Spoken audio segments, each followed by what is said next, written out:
quantity of life is really energy, and our mind is always trying to make that energy look and feel, in some sense, comfortable.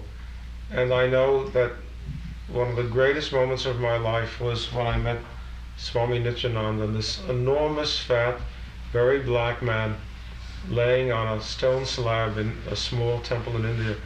And I was taken there with no idea of who it was, and I saw this strange-looking beast laying there, and nothing in me, in my background, would in any way allow me to relate to him. But people were being brought up to him and having experiences, and I realized this was some kind of an honor, and it was so stupid in me. It was like an experience during the war where you get on any line because they may be giving away something with his ration. So this was a precious thing that I suddenly was being denied, and I didn't even know what it was or what was being given. They may have been giving away an onion, but I suddenly wanted it because other people were giving it and I wasn't getting it. And I started to hear in myself, because of this vast energy that this man had, I heard all of these stupid things going on in my mind. And I looked at him, and suddenly I heard in me a voice talking, and it said, "Ask your question." And I didn't know what question. And again I went through this whole thing of my psychotic craziness, going up and back. And I sat there for hours, and his energy opened in me my need. And this is really how life is for all of us, that we live next to that energy which we need to find our answer. But we reject. We reject people, we reject situations, and in every sense we reject life. And you have to understand on the simplest level that you open and love, because God really is love. And because every church on every corner says God is love, we say this cannot be, because how can it be so simple? But it's true.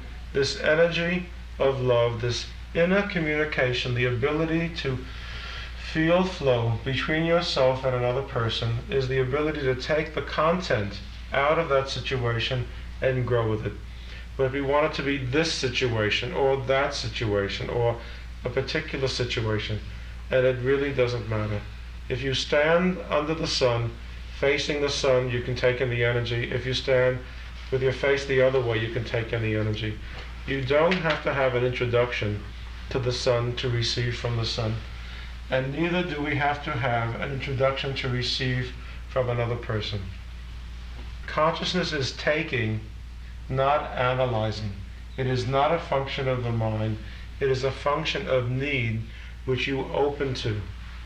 And if you want your realization, if you want to grow spiritually, then you learn to take from everything, and you learn to take from everybody. And life is the teacher. Life is there. We are in life. It's like a man sitting in the middle of the ocean crying because he can't see water. And we are sitting in this total energy which is there for our involvement. And people look and say, you're not this, I can't take from you, and this one is not that, I want special. It's ridiculous. It's ridiculous. A stupid man needs special. A conscious man makes everything special. And it really has to do with your need, your hunger that makes everything food. And that's the reason I gave you this exercise. It expresses only the limitation of your appetite, because you refuse to go inside because you are either afraid or totally unconscious. Unless you have a deep appetite inside, a tremendously deep appetite, and your heart is deeply open and all you want is your realization, then you will never have a chance, because your focus is here or there, and your focus should be there, all the way up. No man walking on the earth, now or ever, is anything but a servant of God. Nobody ever was that. It is a reflection of a contact that is supposed to serve you. And until you in your own self realize that you are here to be served, not to serve, because anyone who comes to give you has to be your servant.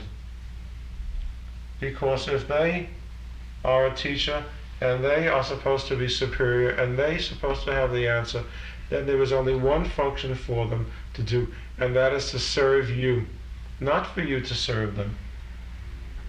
And you have to go and shake them and bother them and make them find in themselves that which allowed them to receive what they had.